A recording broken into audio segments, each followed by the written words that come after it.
Hi guys, for today's video I will show you how to create a shared folder using file and storage services. First is open your server manager, go to manage and add roles and features. After nun, i-next lang natin ito.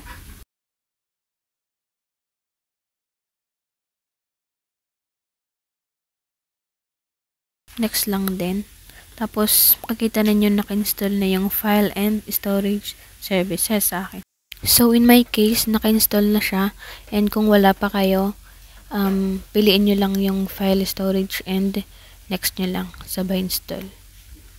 So, balik tayo sa server manager dashboard. After mag-install is, pinutin lang natin yung file and storage services. And select lang natin yung shares.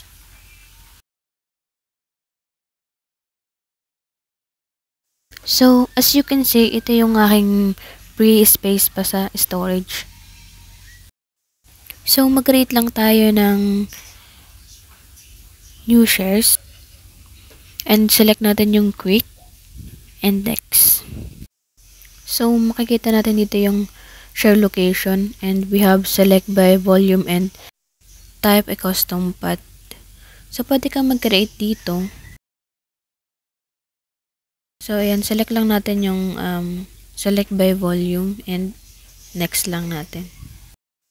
Okay, let's create a share name and share description. So, let's say team folder and lagyan natin ng description na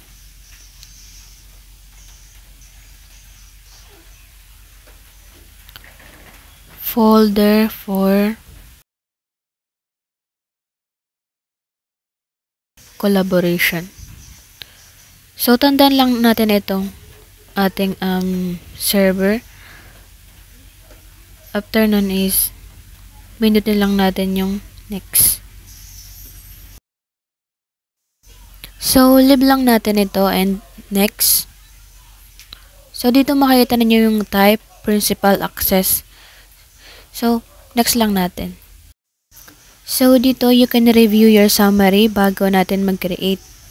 So, kung wala nang babaguhin, pinutin lang natin yung create. So, after natin mag-create, makikita natin dito yung the share was successfully created. So, close lang natin ito. So, as you can see, nag-appear na dito yung ating team folder.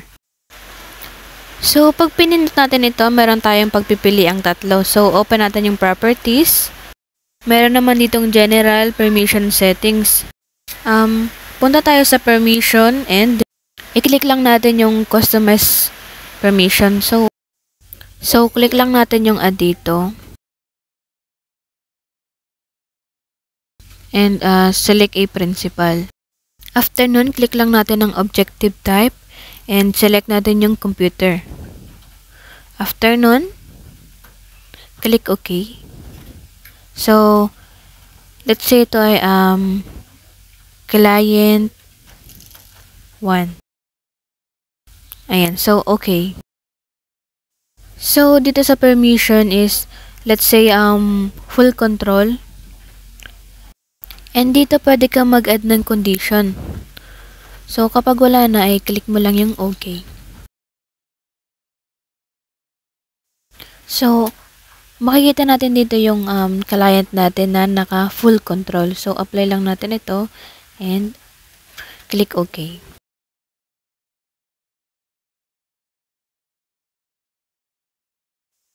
So, after nun, run lang ulit natin yung ating client.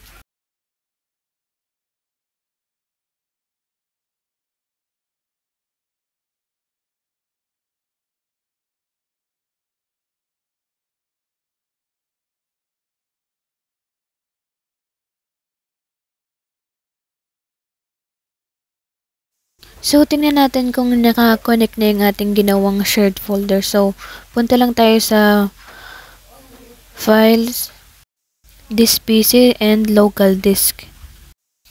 So, kung makikita ninyo, wala pa dito yung ang folder na ginawa natin. So, lagay lang natin dito yung server na na-create natin kanina.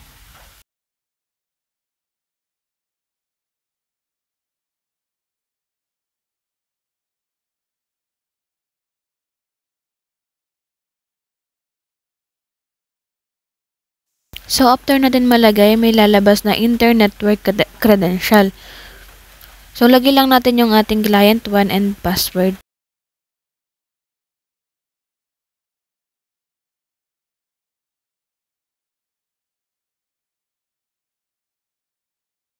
After natin malagay, remember my credential.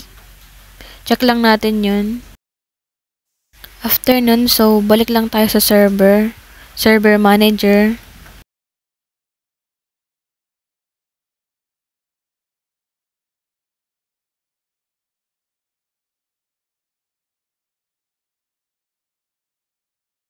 Click lang ulit natin yung file and storage. Punta tayo sa shares. Team folder. Open shares. And ayan. So, makikita natin okay na siya, no? So, yun lang and thank you so much.